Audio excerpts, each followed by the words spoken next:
There we go. All right, so been having some technical difficulties with my internet and my microphone. Didn't want to have any sound for some reason, then I couldn't connect to the mic or the internet for the longest time. So sorry about that if you watched the previous one or tried to. All right, so let's get right into it. Start out with the aliens topic. What does the Bible say about aliens? Are there little green men living on Mars and coming here and experimenting on us, probing us, and abducting people? No, no, that's pretty unlikely. What the Bible does say about aliens, though, is that what is an alien first of all, right? So, an alien is essentially just a being that doesn't originate here. The original term was extraterrestrial, meaning a being that wasn't terrestrial. Is extraterrestrial, meaning not terrestrial. Terrestrial means a creature being that originates on Earth. Alien then is any individual or any creature that doesn't originate on Earth. Now, every religion, for the most part, all the major world religions, actually believe in aliens. Might sound kind of crazy. Probably never heard anyone say that before. But none of the gods originated on Earth. The creator gods didn't start on Earth before they created it. That would be wild, right? So, in a sense, every single member of the host of heaven, all the angels, all of the gods from every religion, they're all aliens. None of them are from here. They're all aliens. So if we look at, like, say, Norse mythology, right? All of the gods, they live on Asgard. Asgard is another realm. It's a completely separate place from Earth. That's where the gods live. If you look at any religion for the most part, I mean, even Rastafarianism or the parody version, Pastafarianism, it's a giant spaghetti monster in the sky, right? All of the gods originate somewhere up there. Now, as I said in the last podcast where we went over heaven and angels and all that sort of thing, um, I talked about how heaven is actually in space. Their their God's realm is actually in space. So anything that originates from God's realm, from heaven, is by definition an alien. So we can say for sure that there are aliens. Now, are aliens living among us? There's some fairly popular conspiracy theories about the lizard people, right? The Hollywood elites, the social elites, the government elites. These deep state people that are secretly lizard people. Now, this actually originated from really, really old stories, specifically stories from the Bible, stories from pseudepigrapha and other such, like the Book of Enoch, things like that, apocryphal books, and also from other cultures, specifically the Sumerian culture.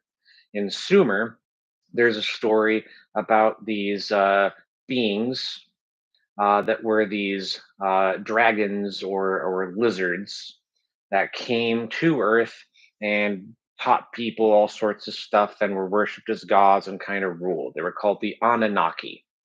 Now, these Anunnaki were these lizard beings that came here and they straight up told people, well, we're not the creator, we're not God, but we were with God.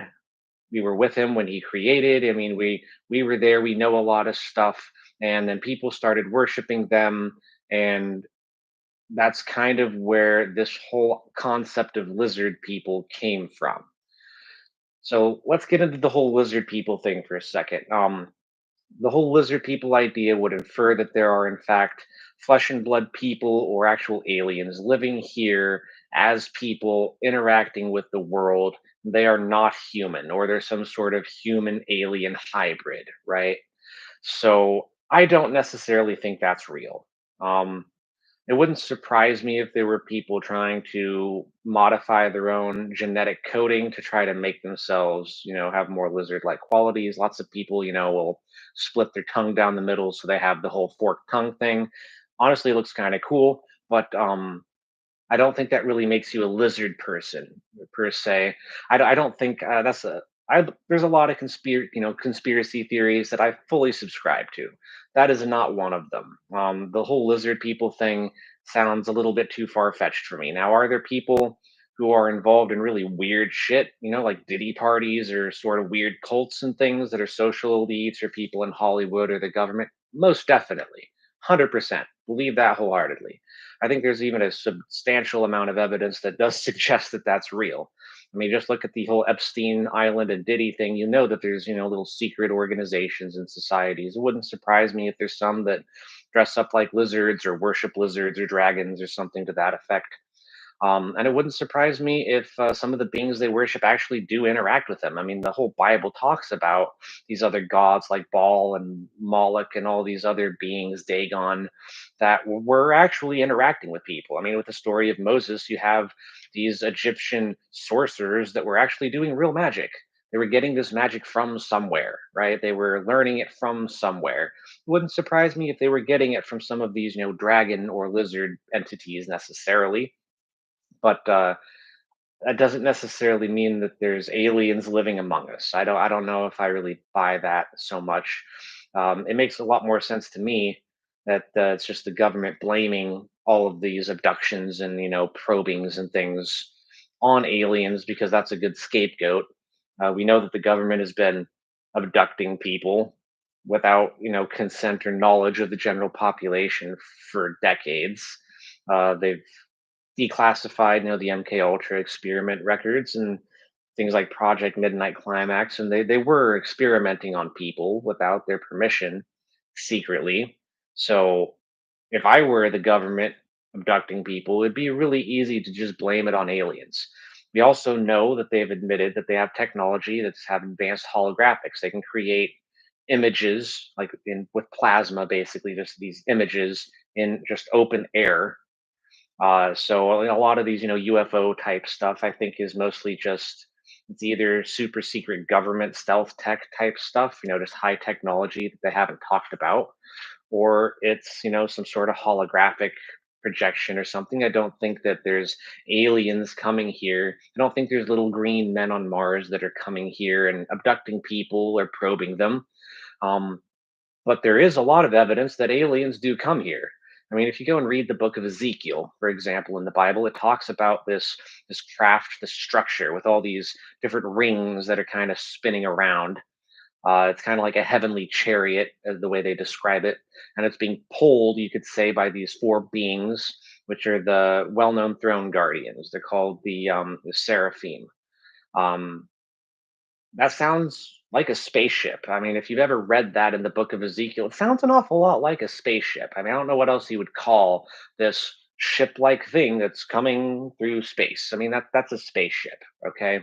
So if we're going to be using modern terminology to describe the gods who come from heaven, which is in space, that would make them aliens. And that kind of brings us now into the whole end times talk, because when we get into the whole final battle, the second coming of Christ, what is that going to look like? I mean, if you go to any Steven Spielberg movie or any of the, more sci-fi stuff where there's alien invasions, if you go and read what the Bible says about Christ's second coming, it sounds a lot like an alien invasion. So I have a few verses to address this. So the first one is here in First Thessalonians, and it's verses chapter 4, verses 16 and 17, and it reads, "For the Lord Himself shall descend from heaven with a shout, with the voice of the archangel, and the trump of God. And the dead in Christ shall rise first. Then we who are alive and remain shall be caught up together with Him in the clouds to meet the Lord in the air, and so shall we ever be with the Lord." Well, if we really think about that, what that sounds like, what that would look like to the modern person if they saw that happening. That looks like an alien invasion. It really does. Okay. So if we're seeing God come from heaven, there's a verse that says, "Heaven opens up and all see the one riding on the white horse," or something like that. That sounds an awful lot like seeing an alien coming through the sky. And when that happens, it says that he's going to call all of his people to him. We call this the rapture. So let's get into the whole rapture conversation now, actually. So there's a lot of debate about the rapture. Is the rapture going to be pre-trib, before the tribulation? Is it going to be mid-trib, or is it going to be post-trib? At the end of the tribulation. And most people, if you ask them, they will say the Bible doesn't specifically say when the rapture takes place. In fact, there's a verse in the Bible where it says that Jesus will come like a thief in the night, and no one knows the time or the day. And that is true, but that doesn't mean it doesn't tell us what point of the tribulation it happens. We just don't know exactly when that'll be. So there's a few verses. I'm going to give you two right here that specifically say when the rapture takes place. We can know for sure that it won't be pre-tribulation just based on these two verses. So the first verse is First Corinthians. It's in chapter 15 and it's verse 52, and it says, "In a moment, in the twinkling of an eye, at the last trumpet, for the trumpet shall sound, and the dead shall be raised incorruptible, and we shall be changed." So there's some debate just on that, because what is the last trumpet, the final trumpet? Well, some people put forth that this last trumpet is the final trumpet of the blowing of the Festival of Trumpets, which is a Jewish celebration. Now, I don't know about you, but I find it kind of hard to believe that God is going to be summoned by some human trumpet blowing. When has humans ever been able to just, come here, God, good boy? God doesn't, he's not a puppy. You can't just summon God. That's not the way it works. Okay. So I don't think that it's going to be a human trumpet blowing that's going to signal when the rapture happens or when Christ's return happens. I just don't think that just doesn't make sense to me in my mind. It just doesn't seem to be reasonable. God doesn't generally operate that way. So there, and even if you do believe that it's this festival of trumpets, it says the final trumpet. Well, in the judgments, it starts out with the seal judgments in during the tribulation, and then it moves on to the trumpet judgments or the horn judgments. There's seven of them, seven seals, and seven trumpet judgments. That brings me to my next verse, which is in Revelation chapter 11, verse 15. And it says, "The seventh angel sounded, and there were great voices in heaven, saying, The kingdoms of this world are become the kingdoms of our Lord and of his Christ, and he shall reign forever and ever." Well, what does that sound like? Well, it specifically says that's the seventh angel sounded. So that's the seventh trumpet judgment, the angel that has the seventh trumpet. And then there were great voices in heaven saying, The kingdoms of this world are become the kingdoms of our Lord. Well, when do the kingdoms of this world become the kingdoms of our Lord? Well, that's at Christ's second coming. That's when Christ comes back to earth to wage war against the devil and all of his associates and sympathizers, right? To wage war against the evil ones of the world. Well, that kind of ties in with this whole idea of the rapture too, because the previous verses I just read to you talk about how the rapture happens at the final trumpet. And here at the final trumpet again, the seventh trumpet, it says that that's when Christ takes back ownership of the world. So we know for a fact, just based on those verses, that the rapture is not going to be pre tribulation. It has to be, at the very least, toward the end of the middle area of the tribulation, if not the very end. Now, there are still judgments that come after these seven trumpet judgments. They're known as the vial judgments or the bowl judgments, depending on the translation that you read. I prefer the vial terminology that King James uses, just because I like fantasy, I like role play games, that kind of thing. I'm a big nerd as far as that goes. So I'm kind of just into the whole vial thing, right? It just sounds a little bit more magical, mysterious. It's just, I don't know. I just like the whole vial idea. So I don't really use the bowl judgment terminology. I call them the vials instead. But there's also these vial judgments that come. But if you go and read what the vial judgments are, it's basically just decimating everything. So if you're going to look at it, like for example, in the old book, The Art of War, by a Chinese general who wrote this, goes through a lot of the tactics and strategies and things for waging war. And one of the most common strategies to use in war is siege tactics. Now, what do you do when you siege something? You cut off its line of resources, its supply lines. And if you look at what the vile judgments are, that's pretty much what the vile judgments are. They're destroying like a bunch of the water, a bunch of the creatures, a bunch of the food, animals, plants. It's honestly it's a little brutal. Most of the judgments are, but if we're looking at this logically, that does seem like how you would kick off a war just in general. I mean, most of the, as Solomon said, there's nothing new under the sun. Most humans, we got our ideas from the gods, or at the very least, the stories of the gods, how they waged war, how the ancients did things. And to this day, it hasn't really changed a whole lot, even with our modern, aircrafts and bombs and missiles and tanks. You still generally put up siege lines. You put up you have frontline infantry. You surround the enemy as best you can. You cut off all their resources. I mean, look at what the Jews were doing to Gaza. I mean, they completely besieged the whole place. Nobody could get in or out. They couldn't get food in there. I mean, it's typical siege tactics.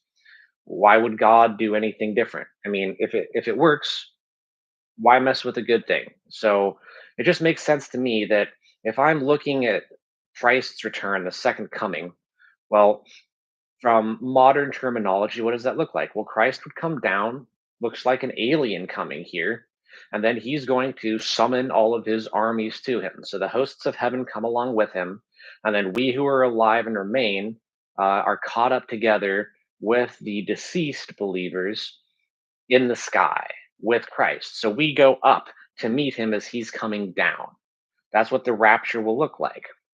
So again, that looks a lot like an alien invasion, and then all the alien sympathizers here on Earth, or maybe the lizard people, right? They get caught up, and they come down together to wage war.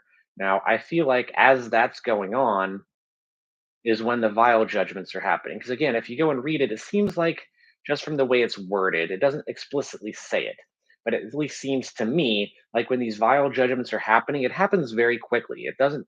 It's not something that takes years. It's something that's pretty just boom, snappy, right? Now the seal judgments and the trumpet judgments, they seem like they're going to be more spread out, take a little bit longer time period wise.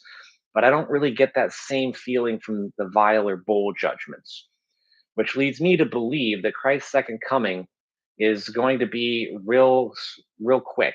He's going to show up, the rapture will happen, all the believers will go meet Christ in the sky, and as the vile judgments are being dispensed on earth, and then we will come down, make landfall, you could say, and then Christ will wage his war against the devil and all of his followers. So that seems again a lot like an alien invasion, but that also specifically says when the rapture will be. Now, not to the day, it doesn't give you a specific time or day or year or anything. We won't know that until it happens. And I don't necessarily think that the trumpet judgments, that we'll even be able to hear the trumpets that are being blown in heaven. We might not. We may. I have no idea. But I lean more towards we probably won't be able to hear them here on earth, whether that's because God, plugged our ears, made it so that we can't hear, or whether it's just, too far away or something, or the type of trumpet, who knows. But I don't really think that the trumpets will be heard by the people on earth. And again, maybe they will, but I don't know. I have a hard time believing that necessarily. But who knows?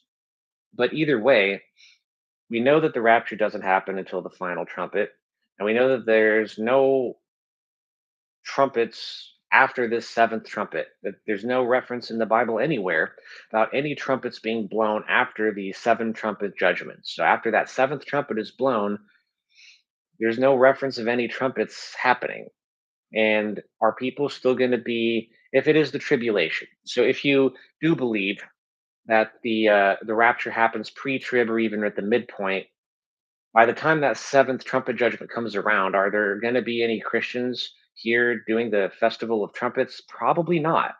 So you couldn't even use that as the final trumpet. It almost has to be the seventh trumpet judgment, which would put it at the very least the mid closer to the midpoint to the end somewhere of the tribulation. Now, I personally believe it'll be right at the end of the tribulation. Like I stated, trumpet judgments happen, seal judgments happen, trumpet judgments happen. The rapture happens as the vial judgments are being poured out, and then the final battle starts, and the millennial kingdom of Christ kicks off. That's how I believe it'll be. But I mean, I can't tell you, doesn't explicitly say at what point. It just says after the final trumpet. So, are we going to rapture and then hang out in the sky for a while, waiting for these, bowl or vial judgments to happen? That doesn't really make sense. Why would Christ come? We all meet him in the air and then we just kind of float around for a year waiting for these judgments to happen. I don't think so. I think it'll be very quick. I think the vials will be dumped out, the bowls, whatever you want to call them, they'll be dumped out. The judgments will happen real quick. Then the war starts. So I lean more toward uh, after the whole apocalypse. Basically, I think the tribulation is going to be the end point when the rapture happens. It just makes the most sense based off of biblical verses. But how does this all tie into the Jews? Well, there's a lot of speculation, and a lot of people just downright say that God has abandoned the Jews. They killed his son, they turned their backs on him, and God just gave up on the Jewish people, the Israelite community. But the Bible doesn't say that. In fact, it says the exact opposite. So we know that. So if we go back to the Abraham covenant, that says through Abraham's descendants, which are the Israelites, all of the nations of the world will be blessed. Now, that's a reference, of course, to Jesus and the salvation for the whole world that he brought with him. Now, that doesn't necessarily mean that there's more blessings to the Jews after that, just from that, part of it. But if we go and look at the New Testament, Jesus was a Jew. In fact, he was actually a Jewish rabbi, and some of the Roman documentation, because the Romans documented pretty much everything. I mean, they were very good at keeping accurate records of things that they did, even the crucifixions that they had, specifically the more well-known, the bigger event type crucifixions. And they specifically mention this crucifixion of a man named Yeshua, who was this wandering rabbi.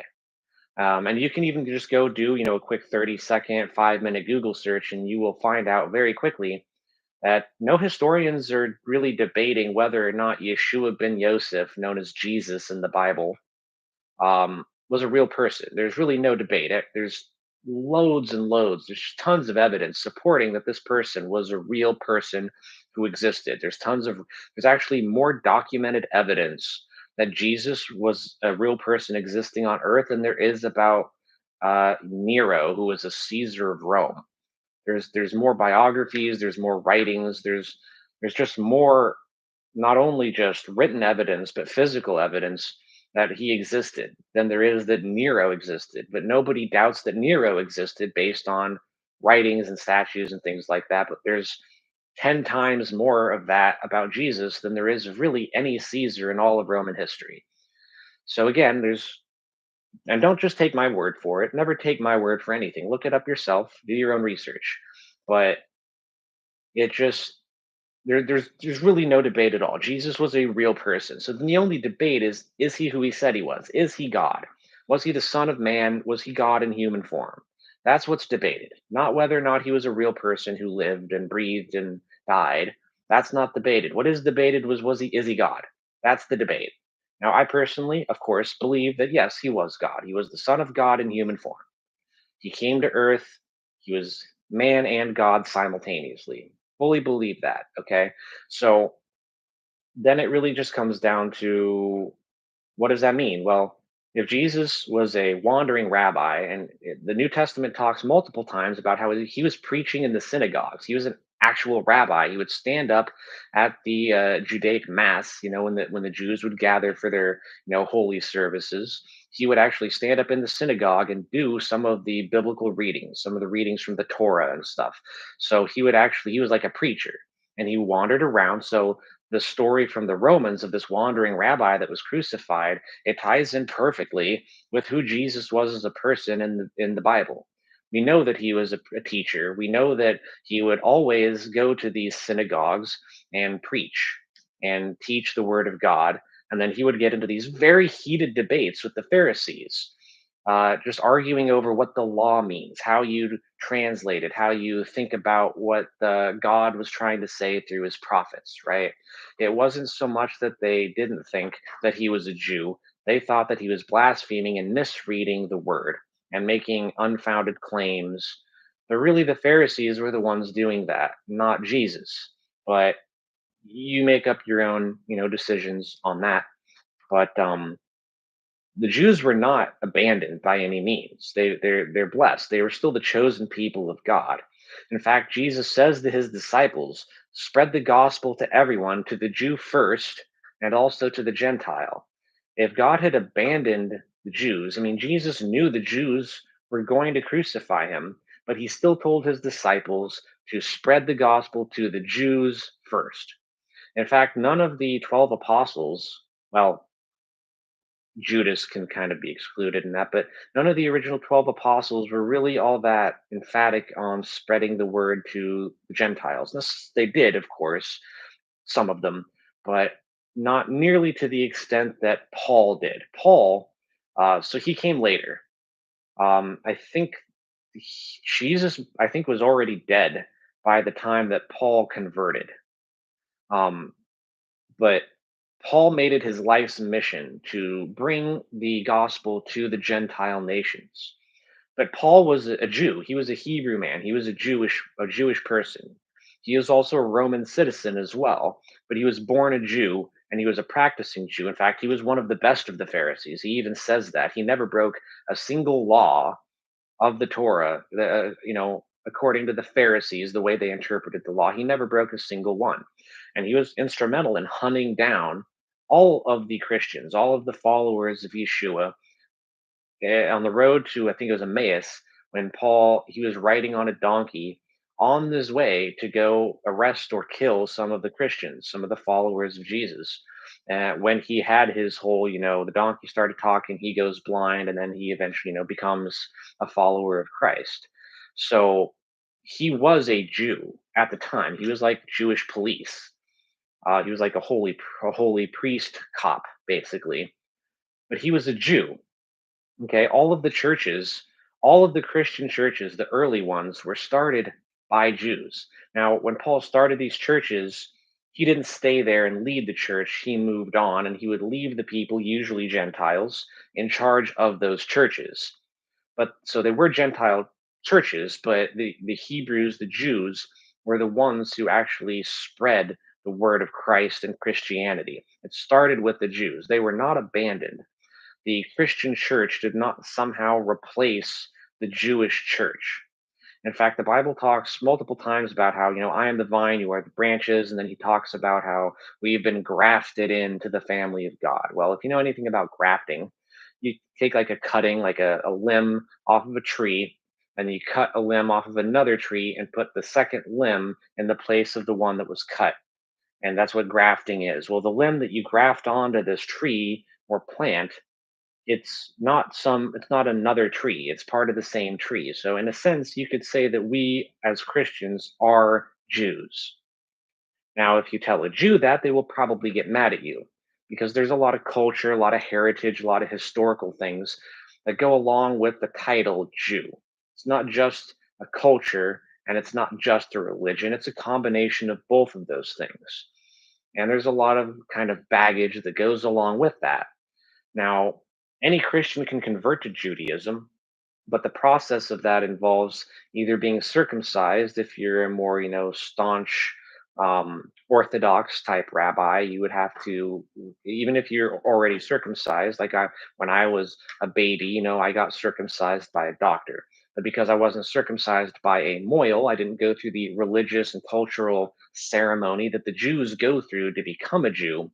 It doesn't count if you just get circumcised by some doctor. So if I wanted to convert to Judaism, be a messianic Jew, I would have to either be recircumcised, or if you have a more liberal rabbi, they might just poke you with a needle, draw a little blood, and that's kind of a signification, of your commitment essentially.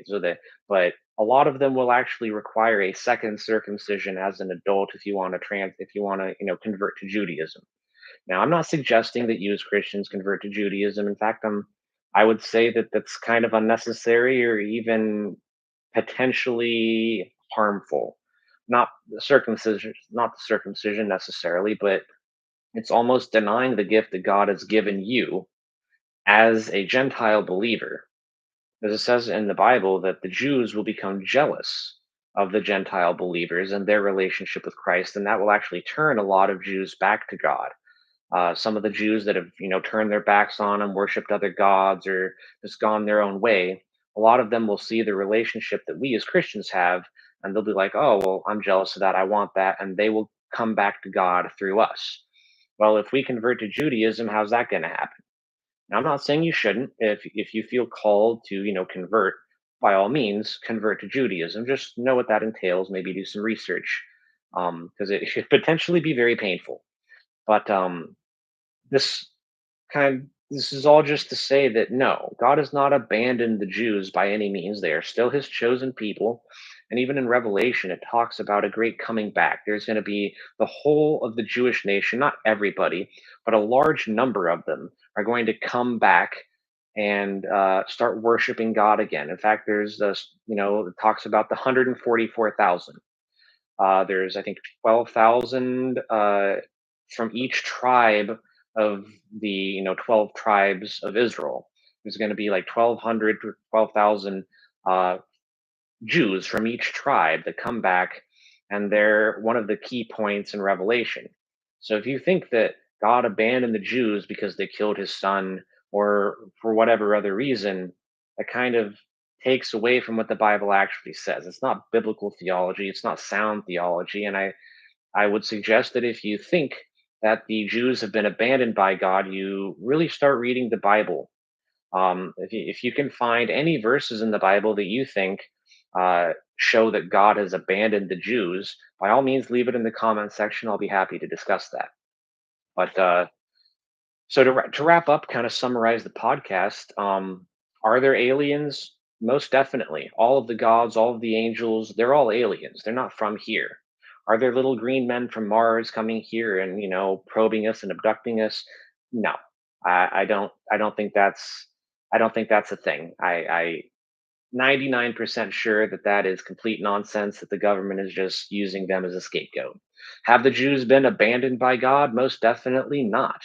They still are God's chosen people and they hold a very special place in God's heart. That doesn't mean that they're greater or lesser than any of the Gentile believers like myself. And finally, when is the rapture? Well, we know for sure it's not pre trib. It is at least middle point toward the end or at the very end.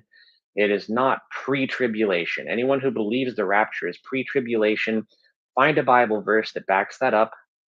Any Bible verse, feel free to post it in the comments. I'll respond to it as soon as I see it. But there are no biblical references that suggest the rapture happens before the tribulation. Would it be nice? Most definitely. I certainly wouldn't want to live through the tribulation. That sounds really sucky. But again, there's no Bible verse that explicitly says that it's going to be before. But there are Bible verses like the ones I just quoted before that do specifically say the rapture happens toward the end, whether it be the end at the very end or somewhere in the middle. Um, but it does specifically say the final trumpet multiple times in the Bible, and there's seven trumpets, the seven trumpet judgments, so it has to be at least after that sometime. Now, I personally believe, like I said, that it is going to be the very end. That just makes the most sense to me. But anyway, that's going to wrap it up for this podcast. Next month, for the next podcast, I should be having a guest over.